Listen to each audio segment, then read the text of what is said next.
அம்மா என்ற மிகப்பெரிய சக்தி நம்மளை காத்து நிற்கிறது. அம்மாவுடைய சக்தியில யாராலும் எதுவும் செய்ய முடியல. சூனியக்காரர்கள் இந்த இயக்கத்தை அழிக்க வேண்டும் என்கிறவர்கள் சூனியக்காரர்கள்.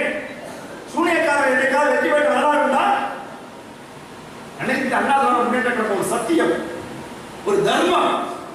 இந்த இயக்கம் இருந்தால்தான் சாதாரண மக்களுக்கு வாழ்க்கை. அதை மக்கள் எழுதுகிறார்கள். இந்த இயக்கம் இருந்தால்தான் சாதாரண சாமானியவர்கள் வாழ்க்கை பெறுவார்கள். இந்த இயக்கம் இருக்கிற பொழுது தமிழ்நாடு அமைதி பூங்காவாக இருக்கிறது. என்னையா பிரச்சனை இருக்கிறது? தமிழ்நாட்டில் யாருக்கு என்ன பிரச்சனை இருக்கிறது? எதிர்கட்சிக்கு வேண்டுமானால் பிரச்சனை இருக்கலாம், ஸ்டாலினுக்கு வேணா பிரச்சனை இருக்கலாம், அவர் ஆக முடியல, முதலமைச்சர் ஆக முடியாத பிரச்சனை வேண்டுமானால் இருக்கலாம். மக்களுக்கு பிரச்சனை இல்லாத ஆட்சி இன்றைக்கு அம்மாவுடைய வழியில அதிமுக கொடுத்துக் கொண்டிருக்கிறது என்ற பெருமையோடு கூட்டப்படுகிறது. இந்த பெருமை, அந்த பெருமை தான் வீராப்பாடிக்கிறோம். வீராப்பாடி சும்மா சொல்லலாம், சும்மா ஏதோ 2 தொகுதியில் ஜெயிச்சிட்டோம், 2 தொகுதியில் வெற்றி பெற்று விட்டதுனால எங்களுக்கு வீராப்பு வந்து விட்டது என சொல்லவில்லை. சாதாரண மக்களை பாதுகாக்க இயக்கமாக இருக்கிறது. அந்த வீராப்போடு இந்த இயக்கம் வந்து கொண்டிருக்கிறது. இயக்கத்தை எவரால் எந்த செய்ய முடியாது.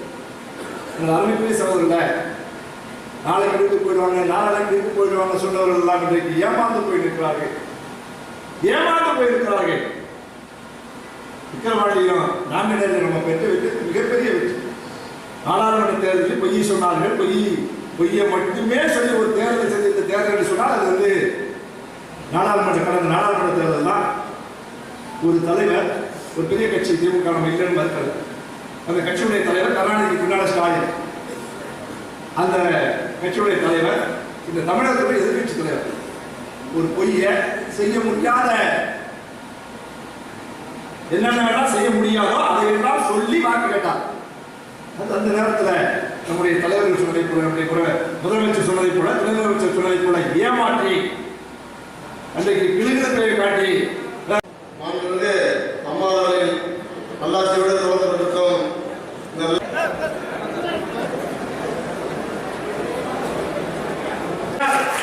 அவர்களுக்கு நன்றாக தெரியும் ஏழை மக்களை எப்படி வெற்றிகளை பாதிக்க வேண்டும் என்ற எண்ணத்தோடு